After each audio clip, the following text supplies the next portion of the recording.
Roussillon. 8h10, c'était il y a 40 ans, 1978. La première radio pirate émettait à Perpignan. C'était le début d'une période dorée pour les radios libres.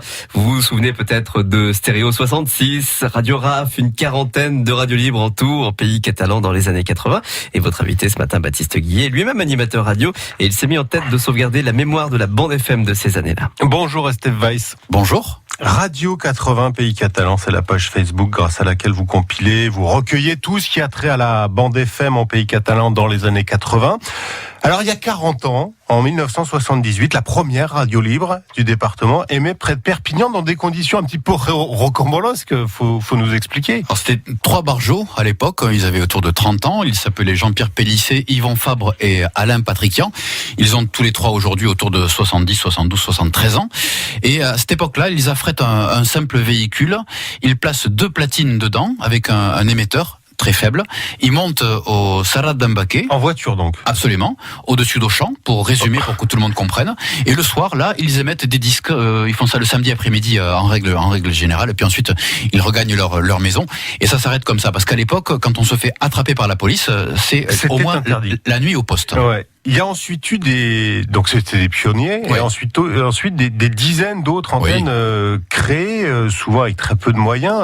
Combien, une quarantaine, on a dit, c'est ça, de 42 radios à peu près. Tout à fait. 42 radios. C'est beaucoup pour un département tel que... C'est pas mal, ouais. Si on compare avec le département de l'Aude, pour la seule ville de Narbonne, il n'y a eu que 6 radios. C'est déjà pas mal, mais à Perpignan, on est à une jauge un peu moins du double de population. On en a eu beaucoup plus que 12, donc c'est quand même pas mal. Ouais. Il y a eu une sacrée émulsion, et puis aussi une émulation, puisque les radios se tiraient la bourre les unes entre les autres aussi. Eh oui, on a du mal à imaginer aujourd'hui une bande FM avec 40 radios locales comme ça, et c'était un petit peu partout dans le département, c'est ça ? Absolument, de Bourg-Madame à Font-Romeu jusqu'à Argelès, Port-Vendre, Bonpass, Villeneuve-de-la-Rahout avec Fréquence Verte. On a eu Perpignan avec une belle kyrielle de radios. Je pense à Radio Midi Soleil, la radio de l'Indépendant. Je pense à Stéréo 66 qui était implanté entre Perpignan et Cabestany. On a eu beaucoup de stations. Il y a eu Radio Traboucaire, la radio de la CFDT qui a duré quelques semaines, etc., etc. Radio Rose aussi, tiens, écoutez. Vous écoutez Radio Rose.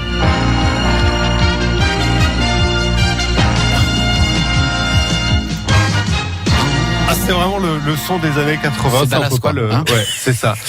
Il y a même eu une radio qui, à un moment donné, a émis depuis un bateau, c'est vrai cette histoire ? Ça c'est Radio Grand Large à Canet. Vous savez qu'il y a eu Radio Caroline dans les eaux internationales entre la France et l'Angleterre à partir de 64. C'est un peu une réplique, à part que bon, comme on est en pays catalan, on est plus modeste. Film sur, non, sur c'est pas que ça.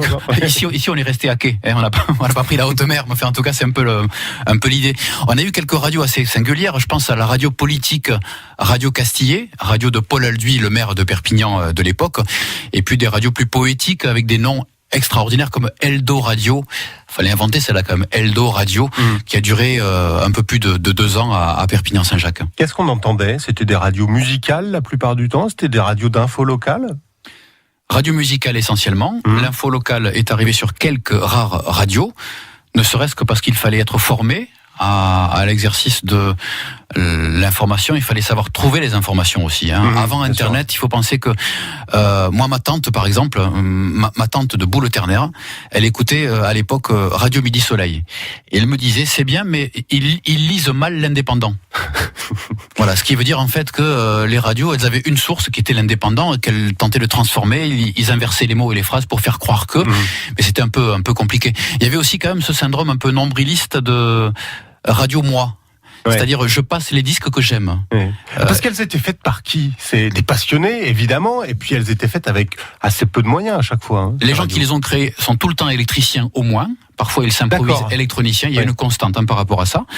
Il y en a un qui vend encore des antennes quartier du Vernet, par exemple, à Perpignan.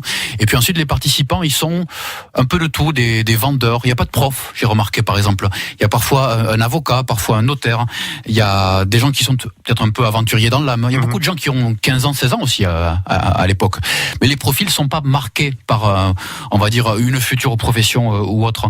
Et beaucoup sont partis du département. Rares sont sont restés. La seule personne, on va dire, qui a pu se hisser ou s'ériger à une stature nationale, c'est Brigitte Forest, voix de France Inter, qui a officié pendant quelque temps à Radio Grand Air à Prades. C'est le seul cas comme ça. Parce qu'elles sont devenues quoi finalement au fil des années, vers la fin des années 80, toutes ces radios, elles se sont transformées, elles ont évolué? Alors ces radios, dès 84, 85, et puis le coup de massue de 87, il y a un écrémage déjà naturel, parce qu'on se fatigue du bénévolat.